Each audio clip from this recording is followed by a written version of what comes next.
अस्सलाम वालेकुम व्यूवर्स। अक्सर जब हम घर में फ़िश बनाते हैं या तो फ्राई करते वक्त टूट जाती है या तो फ़िश के ऊपर से कोटिंग उतर जाती है। तो आज मैं आपको वो खुफिया टिप्स एंड ट्रिक्स बताऊंगी जिससे आपकी फ़िश भी बिल्कुल रेस्टोरेंट स्टाइल क्रिस्पी और जायकेदार बनेगी, ज़रा भी ऑयली नहीं बनेगी। यकीन करें, इतनी क्रिस्पी और मज़ेदार फ़िश बनेगी तो आप खाने से हाथों को रोक नहीं पाएंगे। तो चलें शुरू करते हैं। इधर मैंने अदरक लहसुन साबुत लिया है और साथ में 2 सब्ज़ मिर्च डाल दें। इसको आपने पीसना है, बारीक पीसना है। तो अब इधर आपने 2 चम्मच साबुत धनिया डालना है, इसको भी साथ ही डालना है। इधर इतनी मज़े की खुशबू आना शुरू हो जाएगी। फ़िश तो जायकेदार बनेगी लेकिन आपका मसाला इतना मज़ेदार बनेगा कि आप खाने से हाथों को रोक नहीं पाएंगे। इधर मैंने 2 किलो के करीब फ़िश लिया। अब मैंने इसमें 1 चम्मच लाल मिर्च का पाउडर, हाफ़ टी स्पून हल्दी पाउडर, अजवाइन डाल लिया है और साथ में चिली फ्लेक्स डाल दें, 1 चम्मच धनिया पाउडर डाल दें और 1 चम्मच ही मैंने इसमें ज़ीरा पाउडर ऐड किया है। अब इसमें आप काली मिर्च का पाउडर डालिएगा। तो अब हम पिसा हुआ मसाला इसमें ऐड करेंगे, जो हमने अदरक लहसुन और साथ में धनिया पिसा है उसको डाला है।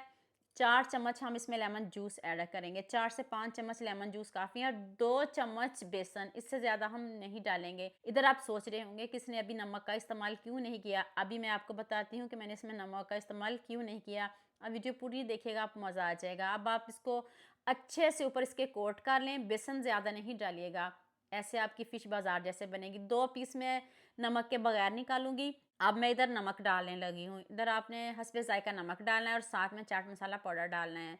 तो अब दोबारा से इसको इतने अच्छे से हम मिक्स करेंगे और मैंने इसको फ्रीज़र में आधे घंटे के लिए रखा, ज़्यादा टाइम बिल्कुल भी नहीं दिया। आप इसको ओवरनाइट छोड़िएगा और देख लें आधे घंटे के बाद रिज़ल्ट चेक कर लें, लुक चेक कर लें, बहुत ज़बरदस्त बनी है। तो नेक्स्ट पैन में ऑयल आपने ज़्यादा लेना है। ऑयल पहले आपका तेज़ गर्म हो तब आपने इस फ़िश को डालना है और अब इसको टर्न नहीं करिएगा और एक साइड से अच्छे से पकने दीजिएगा। ऑयल ज़्यादा डालिएगा ताकि आपको टर्न करने में मसला ना हो और आपकी कोटिंग उतरे ना। इस वजह से कह रही हूँ कि ऑयल ज़्यादा लीजिएगा। यहाँ मैं आपको याद दिला दूँ, अगर आपको मेरी रेसिपीज़ पसंद आ रही हैं तो जल्दी से मेरे फेसबुक पेज को भी फॉलो कर लो और साथ में मुझे यूट्यूब पे भी सब्सक्राइब कर दो। एक तरफ से प्यार होता है, मोहब्बत होती है, खुशी होती है कि आपको मेरी रेसिपीज़ पसंद आ रही हैं। आपने इसको इतना फ्राई करना है जब तक आपकी फ़िश ऊपर से क्रिस्पी ना हो जाए, गोल्डन ना हो जाए, तब तक हम इसको फ्राई करेंगे।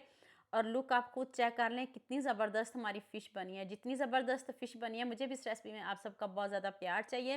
तो मैं सारी फ़िश रेडी कर लूँ, फिर मैं आपको इसकी फ़ाइनल लुक दिखाती हूँ। लीजिए जी, मज़ेदार सी हमारी फ़िश रेडी है। कोई जज भी नहीं कर सकेगा कि आपने घर में बनाई है या बाज़ार से मंगवाई है।